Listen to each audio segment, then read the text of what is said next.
Hey everybody, how you doing? Great to see you. Good to see you there, Daphne. Hey Tom. I know we've got a few of the regulars watching. So, yeah, spring has sprung. What a fantastic day in the UK yesterday. Got a little bit of gardening done, managed to mow the lawn. But today's Monday. Today is about recruiting. How do we make money? How do we get paid for more of the effort that we put in? Now, one of the challenges that I see in the market every day is that, and I think some of you have heard me talk about this before, is that the industry is dominated by people that want to work job orders. You know, I want to have something to search, I want to have something to find, I want to have candidates to source. The challenge is that for many recruiters, the effort that they put into sourcing just doesn't translate into billings at the other end. Now, you might be thinking, well, why is that an issue? Well, the reality is in most agencies, if you're not hitting your billing target, life is pretty uncomfortable. You're probably missing target, which from an own self-esteem perspective isn't brilliant. But also your managers set that target for a reason. And that reason is the fact that when you hit your target, they get to pay you bonus and they get to make some more profits as an organization. So if your target's 10K and you're making 6 every month, the likelihood is you're sort of breaking even. And 6 to 8K is outside of London, the average cost of someone being a desk. So one deal a month for a lot of recruiters just doesn't really get them any money, but it also doesn't necessarily get their clients any money. And so how you prioritize your sourcing effort is absolutely key to your success in the short and long term. And what I mean by that is that often there's a tension between, do I go and find new jobs or do I work the ones that I've got? And in some of you will be working in markets whereby you've got lots of jobs, especially if you're in IT and some niche skill sets. Jobs might not be your shortage. It might be candidates are the things that you've really got to work on. And so what we've got to think about is where do we invest our sourcing time? Because we can't get that time back. The analogy I often use for recruiters is, if you were a manufacturing company, your shop is your candidate database, your active candidate list. And the factory floor is the time that you spend sourcing. And so the challenge is that in your business, it's very difficult to be in the shop promoting what you've got in stock and manufacturing product at the same time. Equally, as a manufacturing company, you would only close your shop to manufacture something if you felt there was a realistic chance of someone coming in to buy it. The analogy, again, I sometimes use is of a cake shop. And if you own a cake shop and someone comes in and goes, I'd like some red velvet cheesecake. Now, you might be thinking, well, I haven't had any customers in today. Shall I close my shop to go and make some red velvet cheesecake? And what we don't realize is that when we go and make red velvet cheesecake, there is a cost. You know, we've got cost of ingredients, we've got cost of my time, we've got the energy of actually making the red velvet cheesecake. And I might bring that red velvet cheesecake back into the shop. And a number of things could happen. The client might just not come back. Don't return any calls after you send CVs. They might come in and go, no, a little bit too dry for me, and walk out. And what that means is that you've invested time, energy, and money in actually creating something that your customers don't want to buy. And within probably a few weeks, well, probably a week, that cake's going to go off. In a lot of your markets, the candidates that you generate today will be off the market in 3 or 4 weeks' time. And what that means is you've generated candidates that no one wanted to buy, and you've wasted time and money. The analogy I often use is that most recruiters don't value their time. But if you've got a 120K target, your daily rate is £500. And remember is that every day you spend working a job that you don't feel, you need to add that £500 onto the next job that you actually work. And that's one of the things that we forget, is we think, well, it's only 3 or 4 days work for this job. And if it comes off, actually, a £5,000 fee for 4 days work is a pretty good deal, right? But when you add that to 15 other days, where you didn't make a placement and you didn't get paid, suddenly the daily rate doesn't start looking as good. So what we're going to be looking through today is just what are some of the things that you need to be thinking about when you prioritize your sourcing effort. And this is as much a mindset because it's not about right or wrong. A lot of this is about judgment.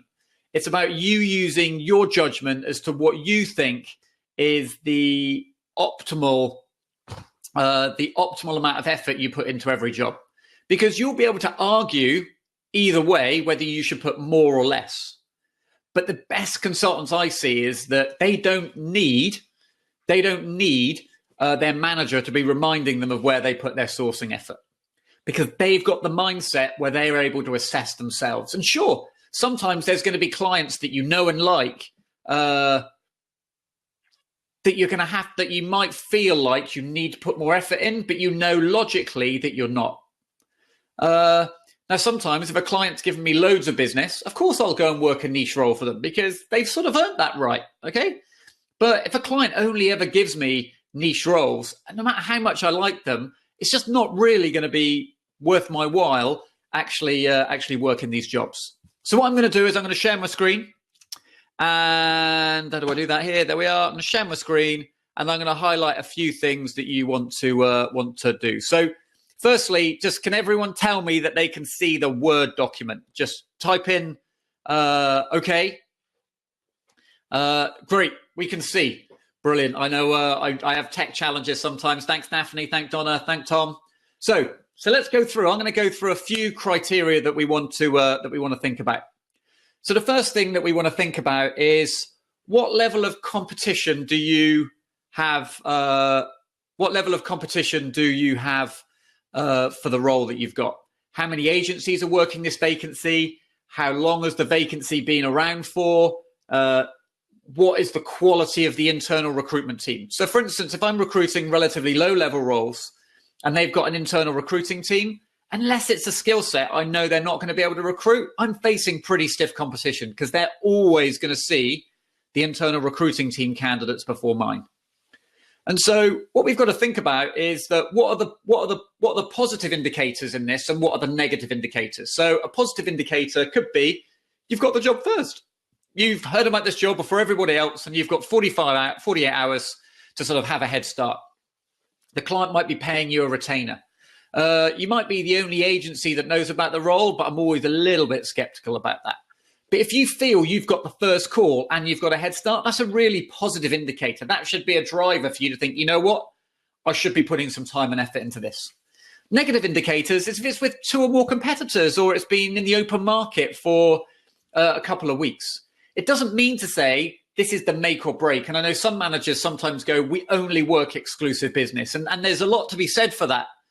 But we need to be a bit more balanced in that as well. So the next thing we want to work on is what is the sourcing effort and value associated with this role.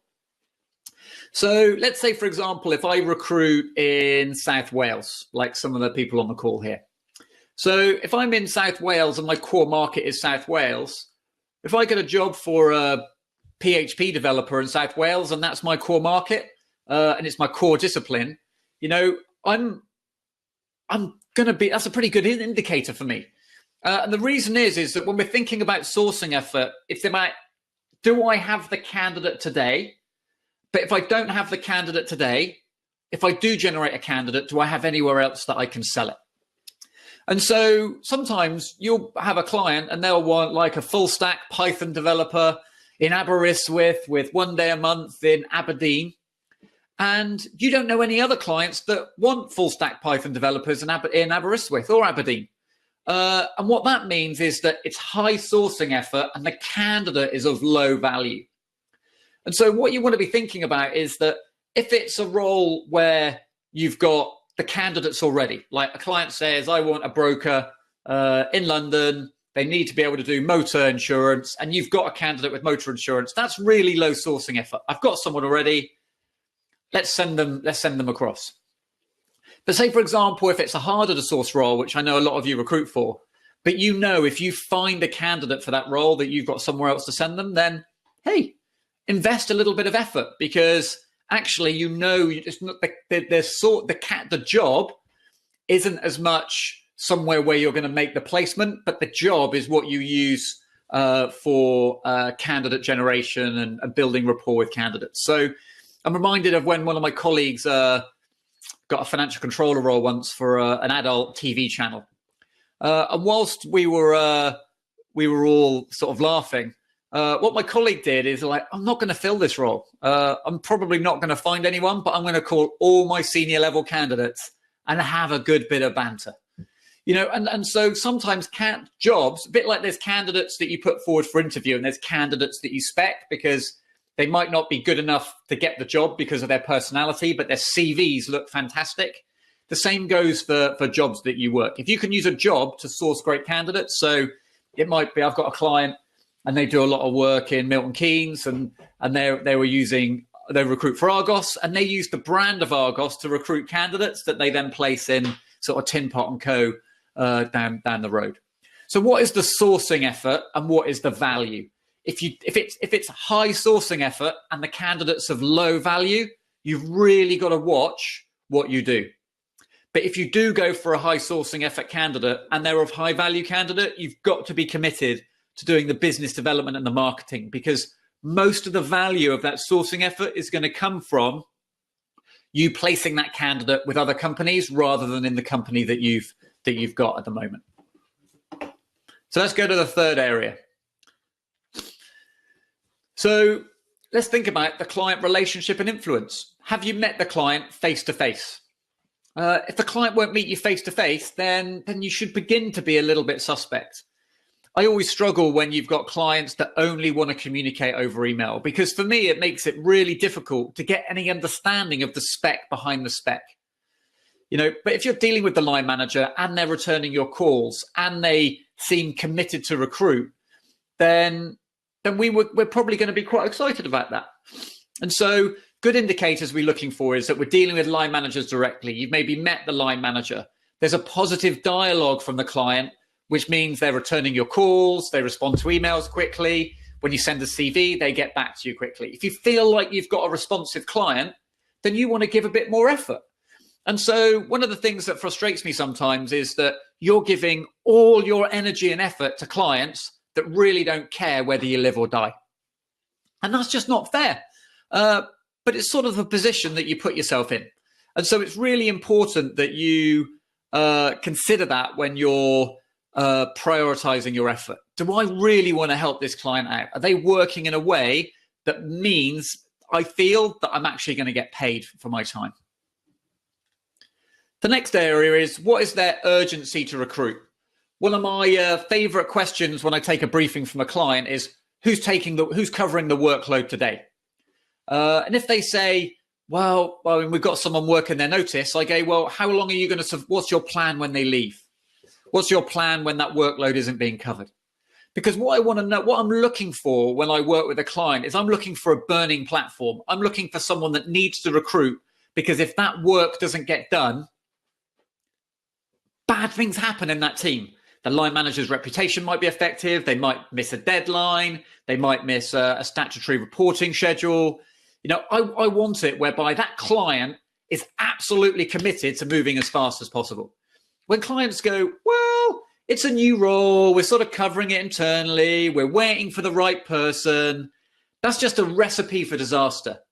And it's a recipe for disaster because you're working at a high level of intensity and the client has actually got a low level of intensity. The likelihood of you getting a reward for that is not likely. Also, you've got to bear in mind is that when clients don't have a high level of urgency, they become much more selective on what they want those candidates to be like before they see them for interview, before they offer them.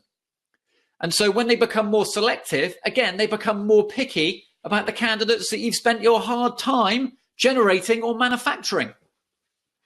So what is their urgency to hire? We want the client going, if this doesn't get done, bad things happen. So you've got to ask your client, who's covering the workload? What's going to happen if this workload doesn't get done? And listen to the level of urgency in the client's tone of voice. Because if they don't look like they really want to recruit, the likelihood is you're about to be wasting your time. And last but not least, what is the value of the placement? And whilst this is a really important driver, I'd much rather put myself in a situation where I'm working 4 or 5 jobs with clients that are maybe worth 4K. So I'd much rather work 4 or 5 jobs of 4 or 5K with clients that are absolutely desperate to recruit in the next 2 or 3 weeks than I would one job of 20K where the client's a bit meh. And it's really easy for us to get sucked into, this is a big fee, this is a big fee, this is a big fee. Well, the question you've got to ask yourself is, how likely is this to convert into a fee? How likely? Because when I've got clients, like I used to have a client that I used to do work with on 12%, and my manager hated it. But this client, Jane, literally, I'd get a candidate, they'd come in the office, they'd be looking for a job as a trainee accountant. I would then say, have you thought about a career in pensions administration? They'd go, no, but I'd be open to it. I'd call Jane. I'd go, Jane, I've got a graduate for you. You available? I'd send the candidate straight down. She'd meet them. She'd ring me back 40 minutes later and say, they start tomorrow or they don't start. You know, that's worth 12% in my book. And I probably made 4 or 5 placements a year with Jane. Didn't do any sourcing. When I saw someone, I'd give her a call. And that's a fantastic deal. She moved quickly. She had an urgency to recruit. But really, it wasn't in my sweet spot to proactively go and look for pensions administration people. You know, and so that's what you've got to be thinking about. Some clients are clients that you are aware of the job. And if you see a candidate, you'll send them across. And then there's other clients that you're going to shut your shop and you're going to go and manufacture a candidate especially for them. And that's the judgment that you've got to develop. It's the judgment that you've got to think about, how am I actually going to get paid for the time that I put into this? Because if you don't put that thought process in, you're going to spend all your time working for people that don't really care whether your career succeeds or fails. And so what I'm going to ask you to do is think, well, why don't I maybe do an assessment today? Think about a couple of the jobs that you're working at the moment. And let's just recap some of the questions that you're going to ask yourself. First thing you're going to ask is, how much competition do I have for this role? The next thing you're going to ask for is, how much sourcing effort is involved in this role? And if it's high sourcing effort, how much value is there of those candidates? Remember, value is how likely am I to find other jobs for those candidates? We're then going to look at, what's your relationship with the client like? Is it with a faceless portal? For me, that's not recruitment. But if you're dealing with a line manager, do you have a relationship that demonstrates, or can you prove that they're actually wanting to work with you? They might have said they want to work with you, but is the way they're working with you proving that? What I mean by that, clients will say, I really want to fill this job, but yet will take a week to return a message or a week to give you feedback from a CV. You've got to judge a client and the relationship based on your behavior that you get from the client, not what the client says.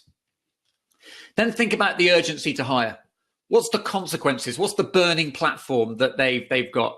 If you don't know what the fire is, then I would question whether you should be putting as much effort as you are today.